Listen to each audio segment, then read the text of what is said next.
তো সেটা না আমি জাস্ট এই মুহূর্তে এখানে চেয়ারে বসে এটা ভাবলাম যে করা যায় কিনা। হ্যাঁ, আমি নাটক করি, থিয়েটার করি, কিন্তু বিষয়টা হচ্ছে লেখালেখিও করি, কিন্তু ব্যাপারটা হচ্ছে যে এখানে আজকে এই মুহূর্তে এটা করার মানে পারফর্ম করার কোনো কথা বা কোনো চিন্তা ভাবনা মাথায় ছিল না।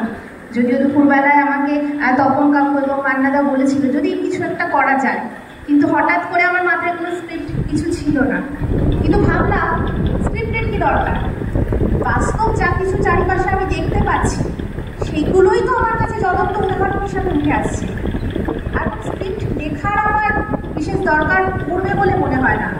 তো সেটাই আমি একটা কাহিনীর মধ্য দিয়ে টুকরো টুকরো ঘটনাগুলোকে তুলে আনার চেষ্টা করবো। জানি না কতটুকু তুলে আনতে পারবো, যেহেতু আমি এই মুহূর্তে এখানে বসেই করেছি। তো সংলাপ আমার এই মুহূর্তে ইনস্ট্যান্ট যা আসবে সেটাই শুরু করছি।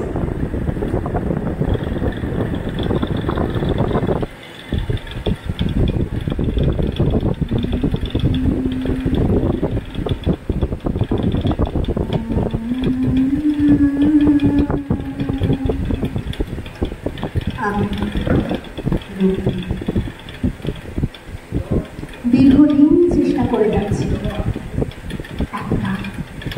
একটা সরকারি চাকরি পাওয়ার। তারপর আমার বয়স যখন 39, ওই আর কি প্রায় শেষ দোরগোড়ায় এসে পৌঁছেছি। 40, হ্যাঁ 40 অব্দি আছে আমার সময় সরকারি চাকরিটা পাওয়ার। পড়াশুনো করেছি, গ্র্যাজুয়েট হয়েছি, বিএড করেছি, ইচ্ছে আছে সরকারি স্কুলে চাকরি করব। ওই যে ছোট্ট ছোট্ট ছেলে মেয়েগুলো আছে ওদেরকেও জীবনের মূল স্রোতে এগিয়ে নিয়ে আসবো।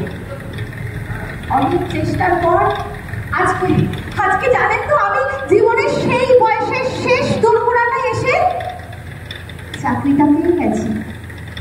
আমার যে কি মজা হচ্ছে, আমি না ছুটতে গেলাম আমার মায়ের কাছে। মা তো বললো, কিরে বাবাই তুই তো ক্র্যাক করে ফেলেছিস। মজা হবে না? কতদিনের খাটনি বলুন তো? অনেক দিনের পরিশ্রম। আর আমার বাবা সে তো শয্যাশায়ী, টিউশনি করে এই সংসারটা চালাতাম। যাক, আজ আমার যন্ত্রণা ঘুচল, আমার পরিবারের যন্ত্রণা ঘুচল। আমি কি যে আনন্দ পেয়েছি বলে বোঝাতে পারবো না।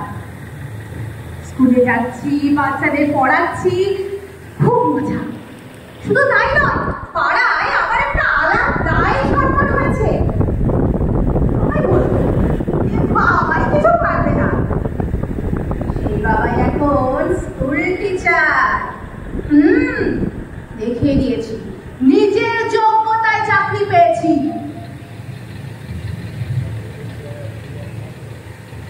কিন্তু এই সুখ তো সইল না। না না না না না, আমি চিৎকার করে বললাম, আমি চোর নই, আমি চুরি করে চাকরি পাইনি, আমি সৎ, আমি পরিশ্রম করে চাকরিটা পেয়েছি। একটা চাকরির জন্য আমি বছরের পর বছর পরিশ্রম করেছি। কি করে বুঝবে কেউ? ওই পচা খচা খচা রাচা সবকটার সঙ্গে আমার মতো হাজারো রক্তিমকে ঢুকিয়ে দিয়েছে। কেউ বার করতে পারলো না আমি যে আসলে সৎ। আমি আমার মতো আরো হাজারটা রক্তিম সৎ, কেউ সেটা মানল না। আমি যখন রাস্তা দিয়ে যাই আমাকে দেখে বলে কি, ওই দেখ চাকরি চোরটা না। আমি তো চাকরি চুরি করিনি, আমি তো ঘুষ দিইনি। আমার মা বাবা, আমার পরিবারের সবাই আজ মাথা দিয়ে দাঁড়াতে পারে না। তারপর ঘর, যেখানে আমি এখন বসে আছি। কি করি বলুন তো? কি করবো কি করবো কি করবো? মাথার উপরে সিলিং ফ্যানটা দিলাম একটা দড়ি, দিলাম ছড়িয়ে তলা দিয়ে।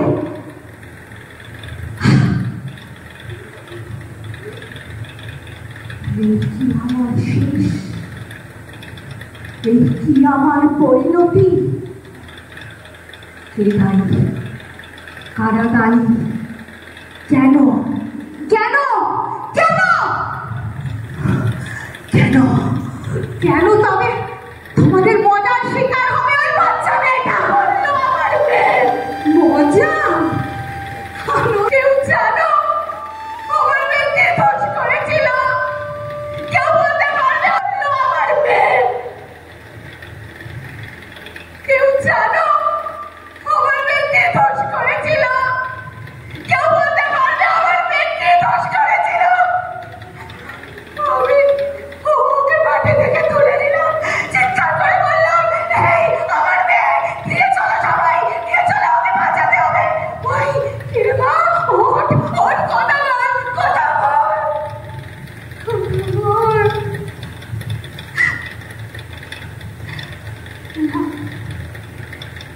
কথা বললো না, চুপ। সেই ছোট্ট মাটা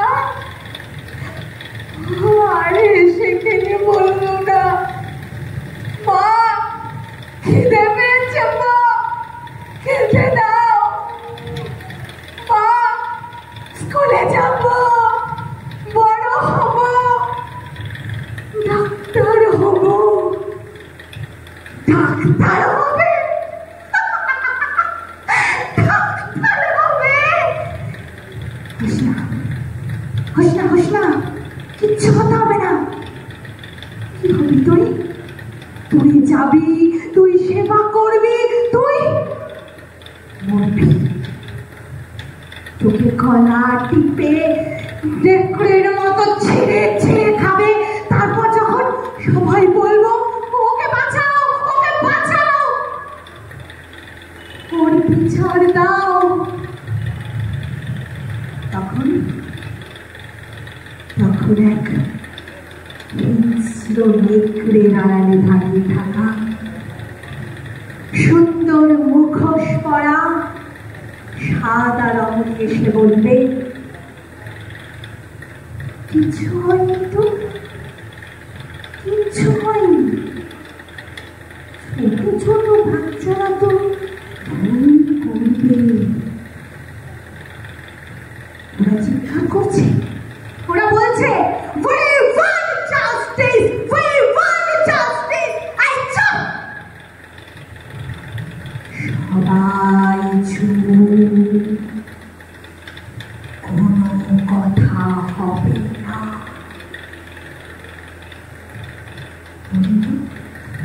এখনো চুপ থাকবেন? এখনো চুপ থাকবেন আপনারা? সবই কি ওই শুভ্র বস্ত্রের মায়া? সবই কি সামনের শুভ্রতা, নাকি লেগে আছে অসংখ্য কালি আর কাদার দাগ? প্রশ্ন করুন, প্রশ্ন করুন। এখানে বসে থাকা সকলে নিজেকে প্রশ্ন করুন। আর এই প্রশ্নগুলো যাতে আরো হাজারো মানুষ করতে পারে, তার জন্য তাদের কাছে পৌঁছে যান। পৌঁছাতেই হবে। আর একদিন আপনাকে বলবো, আমরা করব জয়, আমরা করব জয়, আমরা করব জয় নিশ্চয়। বুকের গভীরে আছে প্রত্যয়, আমরা করব জয় নিশ্চয়।